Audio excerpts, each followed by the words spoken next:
Hello guys, this is Praveen and most welcome to our YouTube channel Shri vision academy. और आप देख रहे हैं करंट अफेयर विद न्यूज़पेपर, जिसमें हम कवर करेंगे छत्तीसगढ़ नेशनल और इंटरनेशनल की महत्वपूर्ण घटनाओं के बारे में। That's very useful for CGPSC and all Vyapam exam. तो गाइस, चलिए स्टार्ट करते हैं। आज का पहला न्यूज़ है, नामिया में बाघ की तस्वीर और एक विशेष हवाई जहाज 8 चीते इसी विमान से भारत की यात्रा करेंगे। तो पहले ही 7 सितंबर के जो न्यूज़ था उसमें मैं पहले ही पता चल चुका था कि 17 सितंबर को हमारे माननीय प्रधानमंत्री श्री नरेंद्र मोदी का बर्थडे है। तो उस दिन नाम्बिया से चीतों को लाया जा रहा है। तो ये जो नाम्बिया जो देश है वो है आपका साउथ अफ्रीका में है नाम्बिया। ठीक, यहाँ से चीते ला रहे हैं। तो अभी पहली बार में कितने चीते लाए जा रहे हैं? 8 चीते लाए जा रहे हैं। और इसी दिन 17 सितंबर को अगर आप देखेंगे यहाँ 17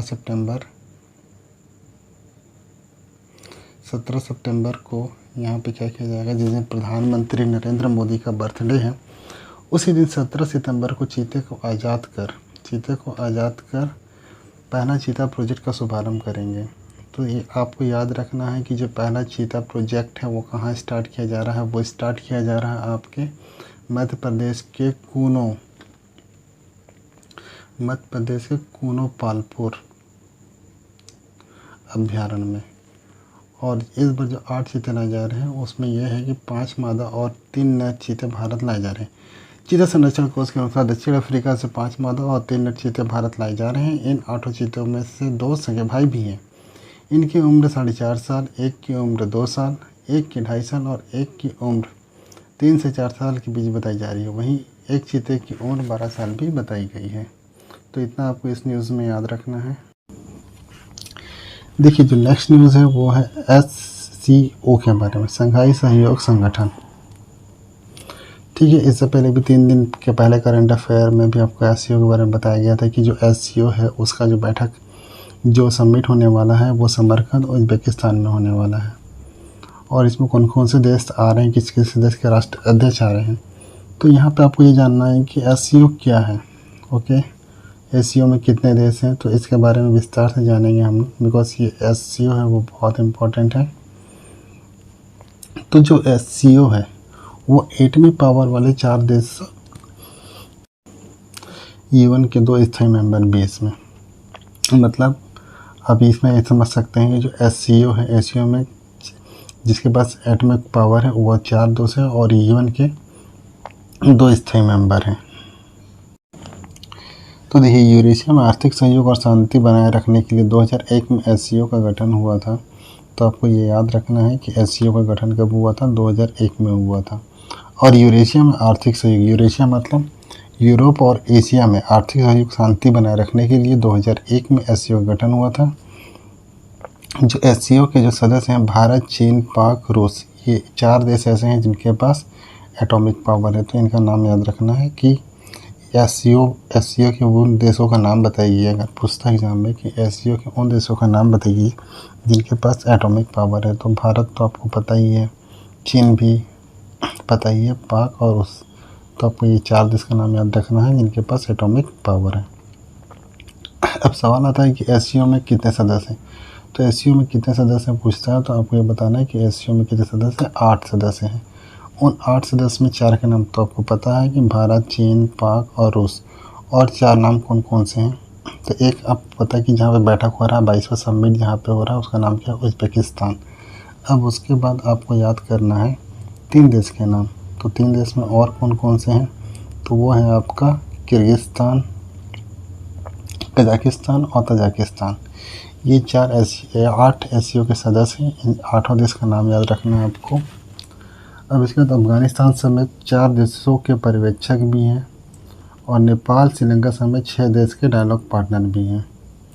अब इसमें आपको ये ध्यान रखना है कि भारत पाक को इसका पूर्ण सदस्य कब बनाया गया। अभी भी जो इसमें सदस्य हैं, जो 8 देश हैं वो पूर्ण सदस्य हैं और बाकी जो सदस्य 4 देश पर्यवेक्षक के रूप में हैं, 6 देश डायलॉग पार्टनर के रूप में हैं। तो जो भारत और पाकिस्तान को इसका पूर्ण सदस्य बनाया गया 2017 में बनाया गया। अब चाहें तो आप इसको पढ़ सकते हैं, पढ़ना चाहें तो। अब इसमें आपको ये इतना रखना कि एससीओ जो संगठन है उसमें दुनिया की 40% आबादी एससीओ सदस्य में रहती है। तब एग्ज़ाम में पूछ सकता है कि एससीओ में पूरे दुनिया की कितनी आबादी है, तो 40% आबादी एससीओ सदस्य की है। दुनिया जीडीपी भर की जीडीपी का 30% हिस्सा एससीओ से आता है। जो एससीओ देश का जो संगठन है उससे 30%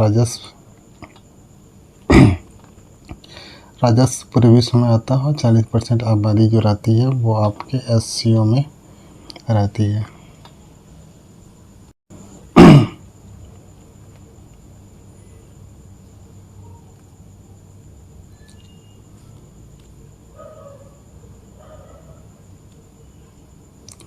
देखिए, इस न्यूज़ को बताने का मतलब ये है आपको कि सभी विधानसभा क्षेत्रों में रात गुजारने वाले पहले सीएम होंगे भूपेश। अब तक 1/3 क्षेत्रों में गुजार चुके हैं रात। तो इसमें आपको ये जानना है कि टोटल हमारे देश में कितने विधानसभा सीट है, तो आप इसको प्लस करके देख लो। 31 + 59, 9 1 10, 5 से 9, तो टोटल 90 विधानसभा सीट है। तो 90 विधानसभा सीट में से 31 क्षेत्रों को ये दौरा कर चुके हैं। तो ये किसके तहत किया गया है, तो आपको इसमें इस डेटा में आपको इतना याद रखना है कि भेंट मुलाकात अभियान जो चलाया गया था, ठीक। तो भेंट मुलाकात अभियान कब चलाया गया था? 4 मई को अपने भेंट मुलाकात अभियान में इसकी शुरुआत सरगुजा संभाग से की थी। तो आपको उसको याद रखना है कि जो हमारे मुख्यमंत्री हैं माननीय भूपेश जी, इन्होंने 4 मई 2022 से, कब? 2022 से भेंट मुलाकात की शुरुआत की थी। और किस संभाग से की थी, ये बहुत ही इम्पोर्टेंट, किस संभाग से की थी? सरगुजा संभाग से की थी। उसमें भी जो था सामरी से की थी। तो इस न्यूज़ में आपको इतना ही याद रखना है। नेक्स्ट करंट अफेयर में आपको याद रखना है, रूस को पीछे छोड़ सऊदी अरब भारत का दूसरा सबसे बड़ा तेल आपूर्तिकर्ता बना। तो इसमें आपको इतना याद रखना है कि भारत जो सबसे ज़्यादा जो तेल खरीदी करता है वो करता है किसके साथ? ईरान के साथ करता है। और इसके बाद दूसरा नंबर है, पहले रूस के साथ कर रहा था लेकिन अब वो कर रहा है किसके साथ? सऊदी अरब के साथ। तो ये याद रखना है आपको। देखिए, ये करंट अफेयर बताने का मतलब आपको ये है कि जो रॉजर फेडरर है, बस इनका नाम आपको याद रखना है कि जो रॉजर फेडरर, ये स्विट्ज़रलैंड के खिलाड़ी हैं और अभी इन्होंने हाल ही में संन्यास लेने की घोषणा कर दी है। और जो इस साइड का जो न्यूज़ दिख रहा है आपको, Australian open, US open, Wimbledon, French open, तो इसको दिखाने का मतलब ये है कि आपको ये याद रखना है कि किस सीरीज़ में कौन सा होता है। जैसे कि ऑस्ट्रेलियन ओपन है, यूएस ओपन है, विंबलडन है और फ्रेंच ओपन, ये इसी क्रम में होते हैं। इसी के साथ आपको याद रखना है कि यूएस ओपन जो 2022 में हुआ था उसको किसने जीता? तो महिला की तरफ से किसने जीता था? ईगा। और पुरुष में जीता था मार्कस। ठीक, ये 2 नए खिलाड़ी हैं जिन्होंने अभी यूएस ओपन को जीता है। ठीक, तो ये क्रम आपको याद रखना है। नेक्स्ट न्यूज़ जो है वो महिला सेफ खिलाड़ी को लेकर है।